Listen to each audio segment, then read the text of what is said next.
வணக்கம் and welcome back to iKarumpalagai. இன்னைக்கு வீடியோவில் ஒரு C# கன்சோல் அப்ளிகேஷன் யூஸ் பண்ணி டேக்ஸ் கால்குலேட்டர் ஒன்று நம்ம கிரியேட் பண்ண போகிறோம். வீடியோக்குள்ளே போகிறதுக்கு முன்னாடி நீங்கள் நம்ம சேனல் இது வரைக்கும் சப்ஸ்கிரைப் பண்ணாமல் இருந்தீங்கன்னா மறக்காமல் சப்ஸ்கிரைப் பண்ணிக்கங்க. கூட ஒரு பெல் சிம்பிளை கிளிக் பண்ணி ஆள் கொடுத்துருங்க. நாம் யூடியூப் மட்டும் இல்லாமல் Instagram, Facebook page, Facebook group, Telegram இந்த மாதிரி பல்வேறு சோசியல் மீடியாக்களையும் அவைலபிளாக இருக்கிறோம். மறக்காமல் அங்கேயும் வந்து நம்மளை ஃபாலோ பண்ணுங்கள். இந்த வீடியோவை கடைசி வரைக்கும் ஸ்கிப் பண்ணாமல் பாருங்கள். வாங்க வீடியோக்குள்ளே போகலாம்.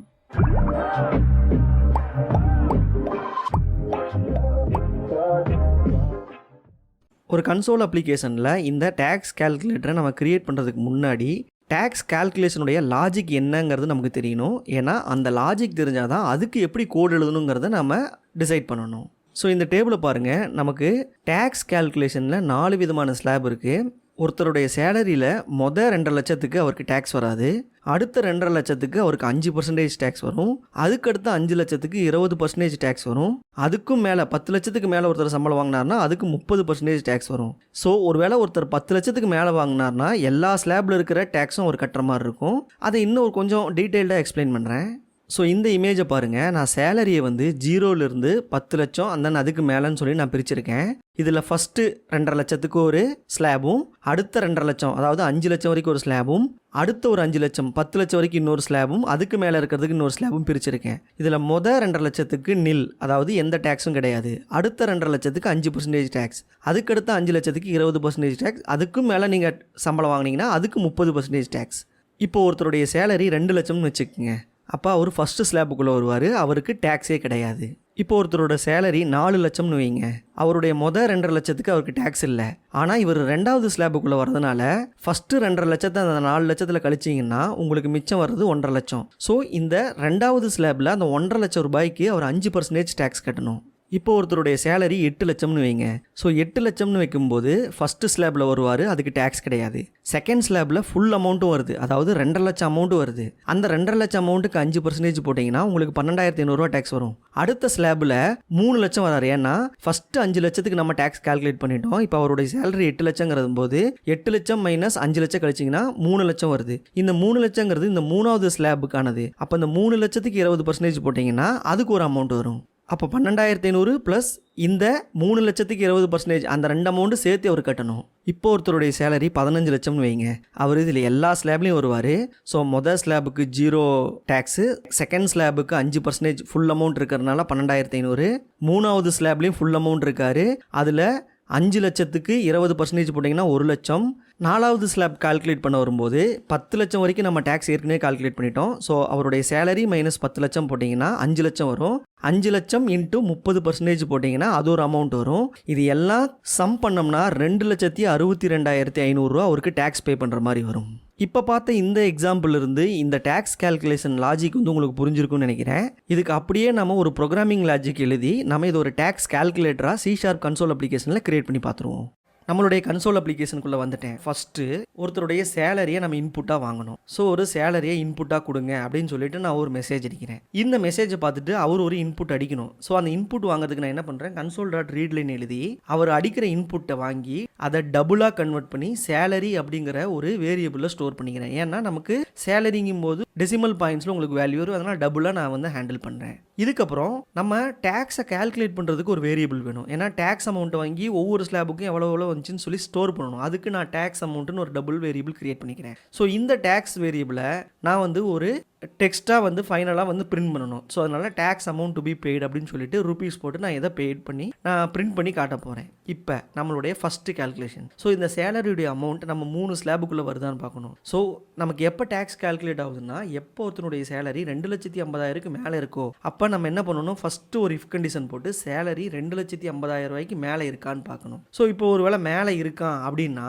இங்கே என்ன பண்ணணும், இவன் ஃபுல் அமௌண்ட்டும் அந்த ஸ்லாபுக்குள்ளே வரானா இல்லை அதோட குறைவாக வரானான்னு நம்ம செக் பண்ணணும். ஃபுல் அமௌண்ட்னா என்ன, அந்த ஸ்லாப்லேயே அதிகபட்ச அமௌண்ட் வந்து 5 லட்சம். ஸோ இப்போ உன்னுடைய சேலரி 2,50,000 மேலே இருக்கா அதே போல் 5 லட்சத்துக்கு குறைவாக இருக்கான்னு பார்க்கணும். ஸோ 5 லட்சத்துக்கு குறைவாக இருந்தால் என்ன பண்ணணும்னா அவனுடைய ஃபஸ்ட்டு 2.5 லட்சத்தை இதை கழிக்கணும். ஸோ சேலரியிலிருந்து மொதல் 2.5 லட்சத்தை நான் கழிச்சிட்றேன். கழிச்சிட்டு அதுக்கு 5% நான் வட்டி போடுறேன். ஸோ 5% கால்குலேட் பண்ணுறதுக்கு என்ன பண்ணணும், 5ஆல் மல்டிப்ளை பண்ணி மொத்த வர ஆன்சரை டிவைடட் பை 100 போட்டிங்கன்னா உங்களுக்கு 5%க்கான அமௌண்ட் கிடைச்சிடும். ஸோ இதை டேக்ஸ் அமௌண்ட்டுங்கிற வேல்யூவில் வாங்கிக்கிறேன். இல்லை ஒருவேளை ஒருத்தன் 5 லட்ச ரூபாய்க்கு மேலே இருக்கான் அப்படின்னு என்ன பண்ணும், ஸோ அவனுடைய சேலரி 2.5 லட்சத்துக்கு மேலே இருக்குது, அதே சமயத்தில் 5 லட்ச ரூபாய்க்கும் மேலே இருக்குது. அப்போனா அந்த ஃபுல் ஸ்லாபுக்கு உண்டான அமௌண்ட்டையும் நாம் வந்து வாங்கணும். ஸோ ஒருத்தனுடைய சேலரி 6 லட்ச ரூபா இருந்ததுன்னு வச்சுக்கோங்க. ஸோ அப்போ அவனுடைய ஃபஸ்ட்டு ஸ்லாப் ஃபுல்லாக பே பண்ணணும். அப்போ அந்த ஃபுல் அமௌண்ட் என்ன 12,500 அதை அப்படியே நான் எடுத்து வச்சுக்கிறேன். ஸோ இப்போ ஃபஸ்ட்டு ஸ்லாப் முடிஞ்சிருச்சு.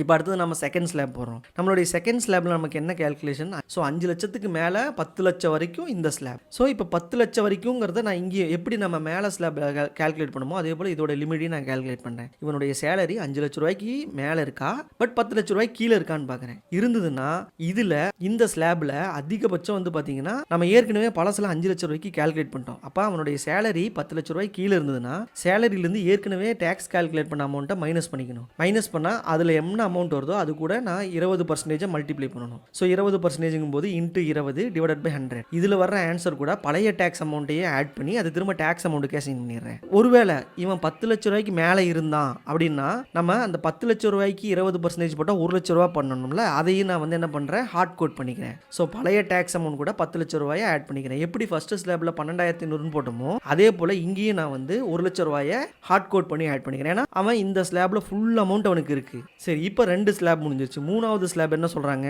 ஒருத்தனுடைய சேலரி 10 லட்ச ரூபாய்க்கு மேலே இருந்தா அந்த 10 லட்சத்துக்கு மேலே எவ்வளவு வச்சிருக்கானோ அதை அப்படியே வந்து என்ன பண்ணணும், 30% கால்குலேட் பண்ணணும். ஸோ இதில் நம்ம எந்த ஒரு எக்ஸ்ட்ரா வேலிடேஷனும் இல்லை. ஸோ என்ன பண்ணுறோம், நம்மளுடைய சேலரி எவ்வளவோ அதில் மைனஸ் 10 லட்சம் போடுறேன். இப்போ ஒருத்தன் 15 லட்சம்னா இந்த ஸ்லாபில் அந்த 10 லட்சத்தை கழிச்சிட்டு மிச்சம் 5 லட்சத்துக்கு 30% பண்ணணும். 12 லட்சமாக இருந்தால் 10 லட்சத்தை கழிச்சுன்னா 2 லட்சம் வரும். இந்த மாதிரி மொத்த சேலரியில் 10 லட்சத்தை கழிச்சு மிச்சம் எவ்வளோ வருதோ அதுக்கு நம்ம 30% கால்குலேட் பண்ணணும். ஸோ அவனுடைய சேலரி மைனஸ் 10 லட்சம் போட்டு இன்ட்டு 30 டிவைடட் பை 100 போட்டால் அந்த 30%க்கான டேக்ஸ் கிடைச்சிடும். இது கூட பழைய டேக்ஸ் ஆட் பண்ணி திரும்ப டேக்ஸ்லேயே அசைன் பண்ணிக்கிறேன். ஸோ இப்போ இவனுக்கு 3 ஸ்லாப்லையும் டேக்ஸ் வந்துருக்கும். ஒருத்தன் 10 லட்ச ரூபாய்க்கு மேலே இருந்தான்னா அவனுக்கு 3 ஸ்லாபோட டேக்ஸ் ஆட் ஆகி வந்துடும். ஸோ இதை நம்ம பிரிண்ட் பண்ணுறோம். ஸோ அவ்வளோதாங்க, முடிஞ்சது. இவ்வளோதான் கோடு. ஸோ இப்போ இதை ரன் பண்ணி பார்ப்போம். இதில் டிஃப்ரெண்ட் இன்புட் கொடுத்து பார்ப்போம். இதை நான் ரன் பண்ணுறேன்.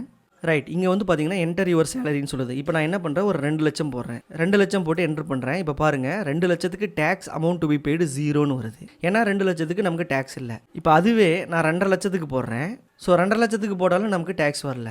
இப்போ 2,50,001ன்னு போடுறேன். ஸோ 2,50,001ங்கும் போது அந்த ₹1 5% டேக்ஸ் போட்டு 0.05 அவன் டேக்ஸ் கட்டணும்னு காட்டுது.